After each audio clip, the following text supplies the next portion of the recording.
총선만 생각한 거예요. 국회의원 총선에서 그들이 부산 시민을 진정으로 생각하고 그들이 경상남도 도민을 진정으로 생각했으면은 저 조원진도 우리 공화당도 반대하지 않았을 겁니다. 그런데 제가 알고 있는 기본적인 내용만으로도 이 공항은 하면 안 되는 겁니다. 제가 장담하건대 이 공항은 외풍을 직접적으로 맞기 때문에 이착륙에 굉장히 위험한 공항입니다. 또 대한민국의 태풍 진로에 거의 30~40%가 이 지역을 지나가는 거예요. 국민의 안전도, 국민의 생명도, 국가의 예산도 담보하지 못하고 정치적으로만 표를 얻기 위한 포퓰리즘 정책에 따라서 이러한 정치공항을 만드는 것은 대한민국의 선례를 남겨서는 안 되는 겁니다, 여러분.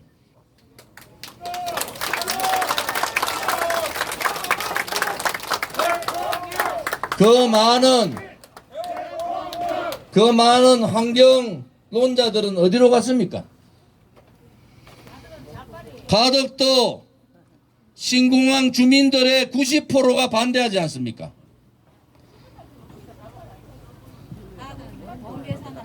김천에 지금 있는 김해공항 확장안에 문제점이 있을 수 있어요.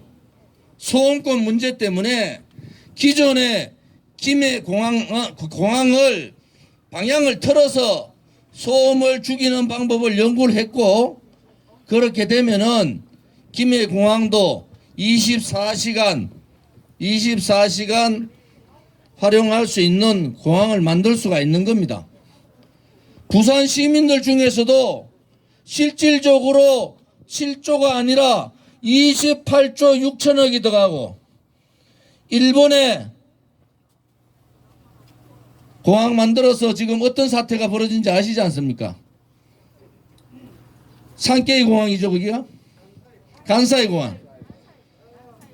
거기가 지층이 계속 내려가고 깔아앉기 때문에 거기에 따라서 들어가는 추가 비용이 14조 들어갔습니다. 지금 공항 추진단에서는 한편으로 내륙에 붙여서 공항을 만든다 하는데, 그것 또한 바로 외항에 바로 10m 앞이 20m의 수심을 갖고 있는 겁니다. 이러한 공항을 국민을 속이면서 이렇게 추진한다는 것은 우리 공화당은 동의할 수가 없습니다.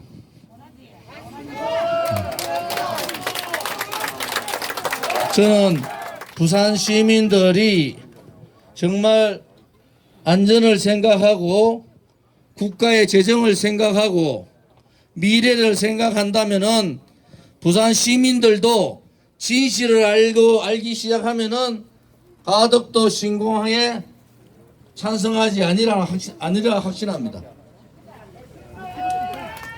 여러분, 가덕도 신공항, 위험천만한 가덕도 신공항 문제점, 우리 공화당이 왜 반대하는가? 우선 초기 예산이라는 7조는 뻥입니다. 거짓이에요.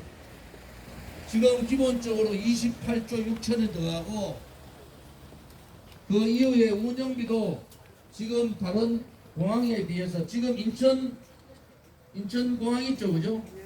인천공항은 수심이 1m밖에 안 됩니다. 갯벌에다가 지은 거예요. 이 수심 20m, 30m에 짓는다는 자체가 굉장히 예산을 폭발적으로 가져갈 수밖에 없다. 그래서 이 거짓 공항이죠. 국민을 속인 거 아닙니까? 두 번째, 공항은 최우선이 안전성입니다. 왜? 이 항공사고, 특히 우리는 우리나라에서 벌어졌던 그 잊을 수 없는 사고들이 있지 않습니까? 그 항공 사고의 참상은 대규모로 사고가 난다는 거 아니겠습니까?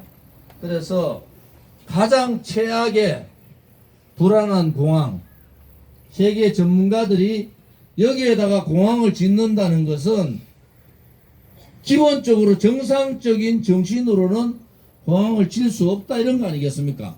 맞습니다. 그래서 우리는 전 세계에서 가장 위험한 공항이 될 가능성이 많은 가덕도 신공항을 반대하는 겁니다.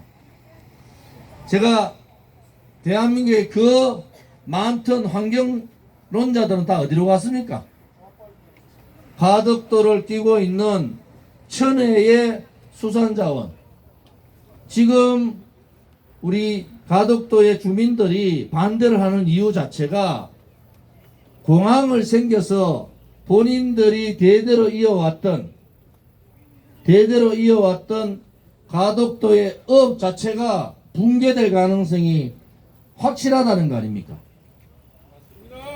삶의 터전을 뺏어버리는 거잖아요. 그분들하고 협상을 했느냐? 그렇지도 않아요. 우리 한상수 교수님하고 저하고 이미 그 전에 가덕도 공항 부지, 가덕도 지역을 전체 한번 다 둘러봤어요. 그래서 환경을 파괴하는 이 가덕도 신공항은 반드시 막아야 됩니다. 네 번째, 세계적 물류 허브 관문공항이라는 것은 환상입니다. 대한민국의 인천공항은 물류 허브 관문공항이라 보다는 중간에 서로 승객들을 호환하는 그러한 공항입니다. 실질적으로 어느 나라든지 부산 시민들도 이런 생각하실 거예요. 부산에 항이 있고 공항이 있으면은 더욱더 이 관문공항이 있으면 더욱더 좋지 않느냐라는 식으로 시민들을 속이는 겁니다. 이제는 부산 시민들의 현명한 판단을 하셔야 됩니다. 여러분들이 타야 될 공항이 활용해야 될 공항이 여러분들이 타야 될 비행기의 안전 문제가 심각한 상황이 되고 실질적으로 대한민국의 관문공항의 역할이라든지 허브공항의 역할을 제대로 못한다 한다면은 그것 또한 대단히 맞지 않다 이렇게 보는 겁니다. 마지막으로 제가 정치를 29살부터 했잖아요. 저기 조용히 좀 해주세요. 집중. 저는 35년 정치하면서 제 개인의 이익을 위해서 한 적이 한 번도 없습니다. 이명박 정부 때 노동개혁할 때 제가 친박이라고 친이계들 다 도망갔어요. 왜? 노동개혁은 민노총하고 한국노총하고 싸워야 되니까. 저 죽으라고 한노위에 간사시켜가 저를 사지로 몰았는데 당당하게 노동개혁을 성공시켜서 국회에서 노동개혁법을 통과시킵니다. 그때 저의 파트너가 누군지 아세요? 추미애입니다. 그래서 추미애가 광주 가서 삼보일배 하면서 빌고 해가지고 지금 살아남아서 저렇게 하는 거예요. 박근혜 대통령 정부에서 공무원들의 연금을 깎는 거 아닙니까? 그런데 그때 공무원 연금 개혁을 하지 않으면은 우리나라는 공무원 연금 자체가 파산납니다. 그때 제가 아꼈던 돈이 얼마인 줄 아세요? 그때 민주노총, 제야 최고의 좌파 강성들하고 협상을 4개월 동안 했습니다. 새벽 2시, 3시까지 밤잠 안 자면서 그들과 대화했고 그들과 대한민국 최초의 사회적 대타협을 이뤄서 공무원 연금 개혁을 했습니다.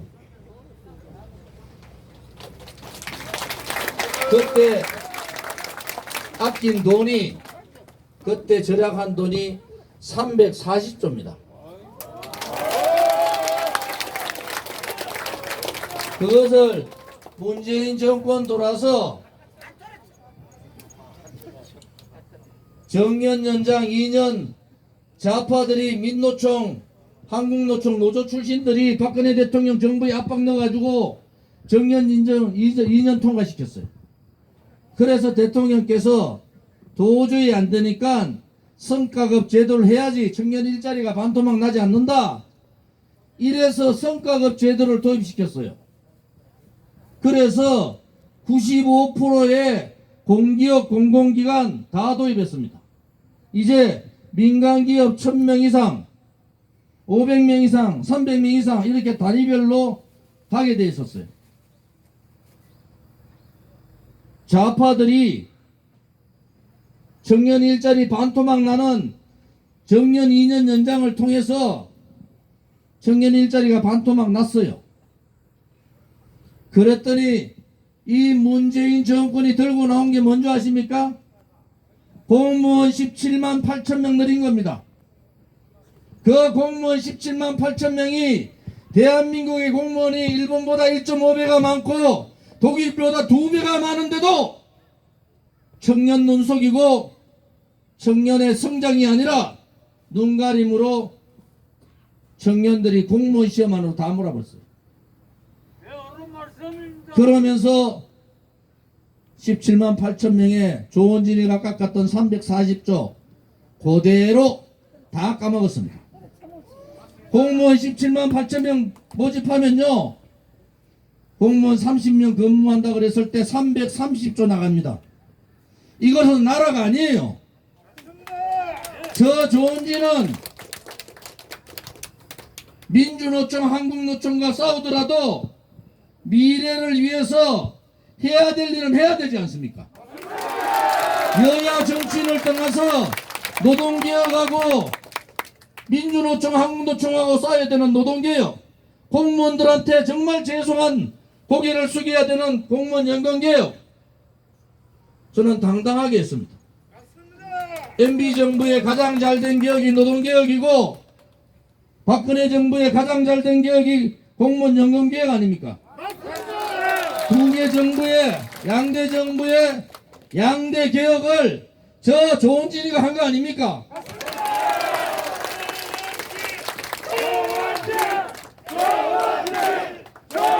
그 기본은 뭡니까 여러분? 그 기본은 국민만 바라보고 가면 되는 거잖아요. 국회의원 제가 3선했는데 국회의원 한 번 더 하면 무슨 의미가 있습니까? 국민들한테 다 손가락질 받고 부패 부의자들, 부정주 부의자 주의자들 이런 식으로 손가락 받으면은 국회의원에서 묘석에다가 국회의원 누구누구라고 적는 것이 아니라 부패 부정부패주의자 그렇게 적어야 될 상황 같으면은 본인한테도 도움되지 않고 가족들한테도 도움되지 않고 국민들한테도 도움되지 않지 않습니까? 공복이 최소한도로 국회의원을 하려면은 깨끗해야 될 거 아니에요. 깨끗해야지. 그리고 국회의원이 당선되면은 떨어질 한이 있더라도 올바롭게 정의롭게 가야 되는 거 아닙니까? 지금의 대통령 후보들 나온 사람들 보니까 어떻게 대통령 후보들이 나쁜 놈 순서대로 뽑는 것 같아요. 나쁜 놈 순서대로. 왜 그렇게 했습니까? 국민에 대한 우리 서민에 대한 고뇌하고 고뇌하는 그러한 마음이 없다는 거예요. 우리 공화당이 이렇게 5년간 투쟁을 하면서 5분이 돌아가셨어요. 그것도 2017년 3월 10일 날 현장에서 5분이 돌아가셨는데 언론 방송에 한 줄도 안 나왔습니다. 그것을 제가 2년 지난 후에 2019년 감사에서 소방청에서 양심 선언을 해버렸잖아요. 5사람이 죽은 게 4사람이 죽은 게 맞습니다. 그래서 저는 대한애국당을 창당하고 우리 공화당까지 온 거예요. 언론방송이 저항하지 않은 국민이 태극기만 들었는 국민이 백주 대낮에 5사람이 죽었는데 한 줄 쓰지 않는 대한민국의 언론, 거기에 대해서 한마디 얘기하지 않는 지식인, 거기에 대해서 두려워하지 않고 국민을 속인 정치인, 이 뿌리를 뽑지 않으면은 대한민국은 진실의 나라도 아니고 정의의 나라도 아니고 대한민국다운 대한민국도 아닌 겁니다, 여러분. 우리 공화당이 그렇게 처절하게 투정했던 것도 그러한 부분입니다. 이렇게 썩어 빠진 정치인들과 정당들의 당리당략과 표를 위해서 이 정치공황, 위험한 공황, 예산이 얼마가 들어갈지도 모르는 그러한 공황을 만드는 데 대해서는 우리는 당당하게 반대합니다. 우리 공화당이 앞으로 가야 될 길은 대한민국다운 대한민국을 만듭시다.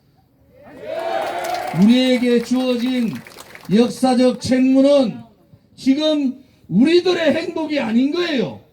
대한민국 5천년 역사에서 가장 행복한 시간을 지냈던 우리들한테 주어진 국민의 명령은, 역사의 책무는 우리 아들, 딸과 손자, 손녀들한테 지금보다는 좀 더 잘 사는 나라, 지금보다는 좀 더 안전한 나라, 지금보다는 좀 더 품격과 국격을 가진 나라로 만드는 것이 우리들에게 주어진 명령 아니겠습니까? 우리는 그 길을 당당하게 갑시다, 여러분.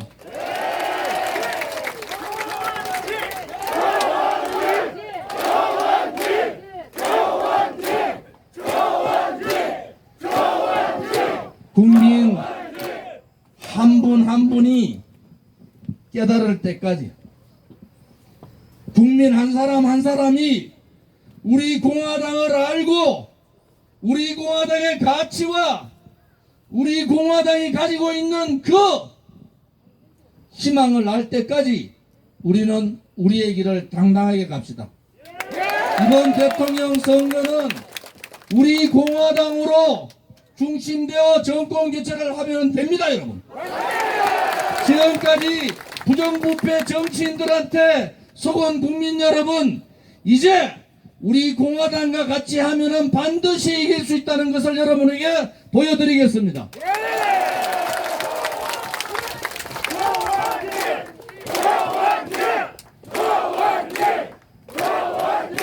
국민들께서는 많은 절망을 갖고 계신 거예요. 정치는 이미 스스로 고쳐야 될 그 자정 기능을 상실한 겁니다. 경제는 경제 성장의 기능을 상실한 거예요. 법치는 이미 사망 단계에 들어가서 정의를 상실한 법치의 시대가 된 겁니다. 문화는 다양성을 잃었고 복지는 지속 가능성의 상실을 가져온 거예요. 사회는 우리같이 가지지 못한 사람이 계단을 넘어서 중산층이 되고 돈을 벌어서 나라의 기둥이 될 수 있는 이 사회 역동성이 무너진 거, 사회 역동성이 무너진 상실의 시대가 된 겁니다. 이 상실의 시대를 미래 희망의 시대로 바꿔야 될 책무가, 의무가 우리 공화당에 있고 저 조은진한테 있는 겁니다. 분노하는 국민들한테 희망을 드립시다. 아파하는 국민들한테 그 국민들이 손을 잡아줄 수 있는 그 손이 되어 줍시다. 힘들어하고 절규하는 국민들한테 우리 공화당을 향해서 절규하라고 그렇게 얘기합시다. 여러분 곁에는 우리 공화당이 있고 여러분 곁에는 조은진이 있다는 것을 분명하게 전달합시다. 여러분,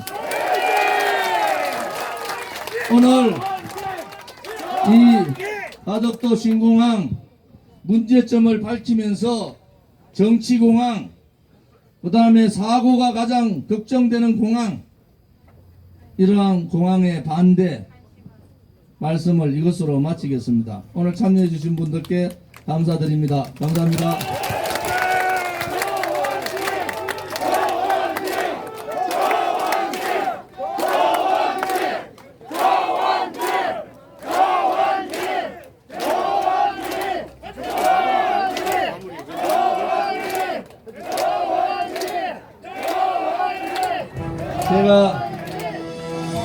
제가 집회를 해도 여러분들이 한 분도 없이 다 갈 때까지 저는 남아 있잖아요. 저를 빨리 보내주시려면 여기서 바로 빨리 출발하십시오. 가실 때까지 제가 여기 서 있겠습니다.